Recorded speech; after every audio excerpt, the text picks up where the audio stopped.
Okay, so ngayon ay burst fade tayo. Ito ay walang kamatayang burst fade. Ito ay sikat na sikat, ilang taon na. So ngayon ay gagamit muna tayo ng number 4 na guard. Usually ito ang gamit ko lagi kapag ako ay nagbe-burst fade. Pero sa likod lang ito. Ito yung unang galawan ko sa likod. 4 ang gamit ko dyan. So gamit ako ng dos. So giniliran ko yan. So pag gamit ko ng dos ay gumuhit na ako.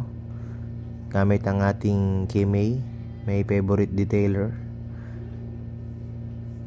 Tapos nag-ahit na rin ako dyan para malinis na malinis, kasi ang buhok ni client medyo makapal siya at medyo hindi natin masasagad dito dahil iba yung texture ng buhok niya.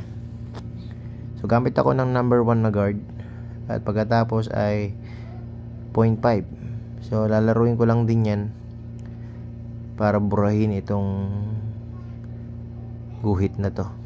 So open and lever, open close, gamit ako dyan para mabura na ang guhit na ito.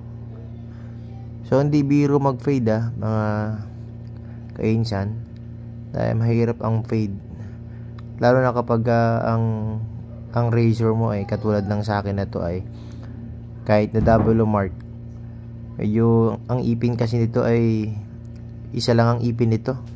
Di katulad yung mga wall ay mayroon pang ipin sa gitna, kaya kapag ikaw ay nag-fade kagad makakain Pero ito ay medyo tiyagaan lang talaga. Pero malakas din ang double mark. Panlaban ko din to sa gere. Pagka siya yung araw gumugupit tayo ng almost 30 hit. Alright, so balik tayo sa ating topic. So same process lang din ang ginawa ko dyan, katulad ng ginawa ko dito sa unang side. Ahit din yan. So kung papasinin ninyo ay halos nakikita mo na yung forma ng gupit ni bossing So clipper over comb, tapos linis lang na konti. So dito ay nag devil's cut na ako. Katulad ng sinasabi ko ay dinuduluan ko lang yan para hindi masyadong lumaki ang noo ng customer natin. So ahit na rin ako dyan. So nagawa ko ng devil's cut sa kabila. Ayun formado na nga agad ganda. So yan kabila na yan. So hindi pa naman nakikita yung kabuuan, pero ang ganda na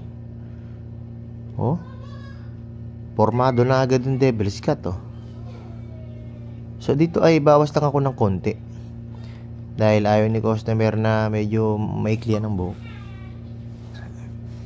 Bawas lang. Kasi ninyo yung devil's cut parang may pintura katulad ng ginagawa ng ibang nandadaya. So dito ay nagplangkita na ako. Ito ang tumatapos kasi at pumipinish ng ating trabaho So bawas lang ako ng konti sa harapan at linis-linis lang tayo ng devil's cut. So maganda naman ang texture ng buhok ni client. So gamit ako dyan ng detailer kong isa para maglinis lang. Kung natin linis-linis ng konti dyan para so yun, ito ang kadalasan natin ginagamit bago matapos. So parang gigil ako dyan So himas-himas lang tayo dyan, pamparelax lang kay bossing dahil sa ilang minuto rin siya nakupo. So pisil-pisil lang tayo. So ito ang buhok ng ating kliyente before and after. Alright, ito ang ating finished product.